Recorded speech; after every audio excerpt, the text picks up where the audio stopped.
En sentido más amplio, el texto no es solo un discurso oral y escrito que podamos interpretar y leer, sino todas las otras cosas que pueden ser interpretadas o leídas, como los objetos, la ropa, los símbolos y desde luego también los dibujos y los gráficos.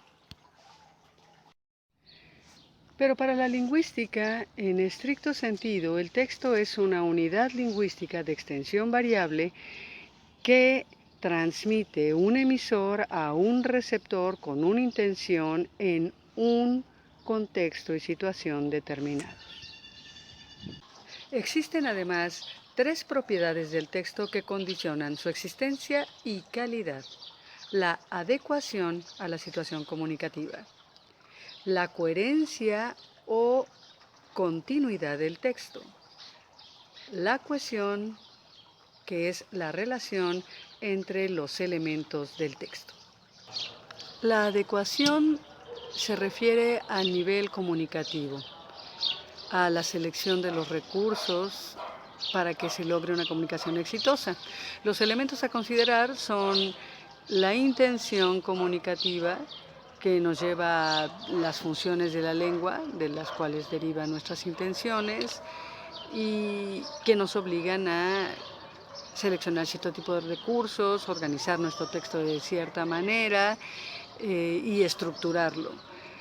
También el segundo elemento a considerar es la situación comunicativa. Con esto determinaremos el canal a través del cual lo enviamos, el tono que utilizamos, el modelo del discurso, entre otras cosas. Y finalmente la aceptabilidad, que es decir, si el lenguaje que estoy empleando es accesible para quienes van a recibir este texto, si tienen conocimientos previos para ello.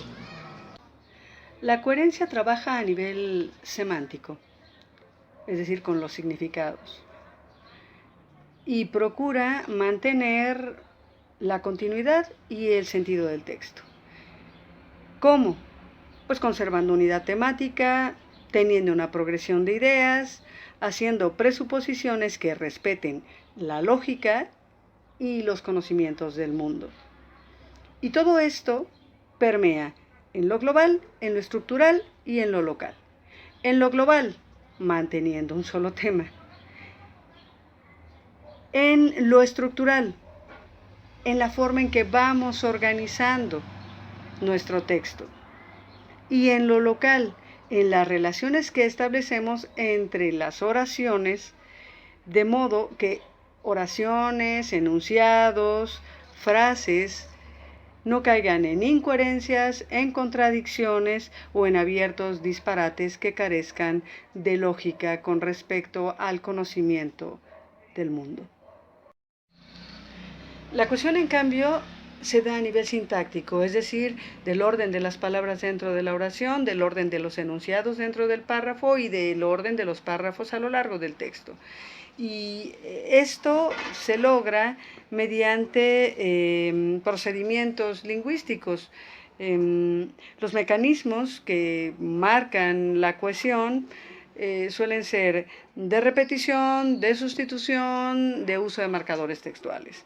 De repetición cuando se hace una reiteración de elementos ya sean fónicos, léxicos o semánticos, de sustitución cuando evito términos que ya han aparecido antes en el texto, y de marcadores textuales cuando empleo frases que van organizando mi texto, como un primer punto, por ejemplo, es decir, o bien en conclusión, para terminar, finalmente.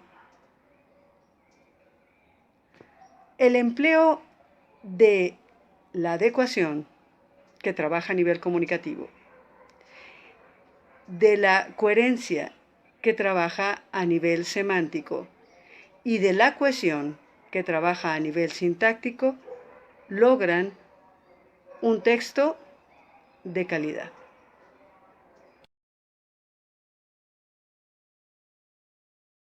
Los textos suelen ser clasificados atendiendo a distintos criterios. El primero de ellos es la intención del emisor o hablante. En este caso está muy relacionado con las funciones de la lengua. La función expresiva, la función informativa, la función fática, en fin, lo veremos más adelante a detalle. El segundo elemento para clasificar es la variedad de la lengua, dado que no da lo mismo leer una novela o un texto contemporáneo que un texto del medioevo. El tercero de los elementos de clasificación que se toman en cuenta es la modalidad del discurso. Uno debe abordar de distinta manera un texto expositivo que un texto argumentativo y desde luego cuando se trata de un texto narrativo hay otro reto que estamos aceptando como lectores y un sentido estético al que debe obedecer tanto quien escribe como apreciar quien lee.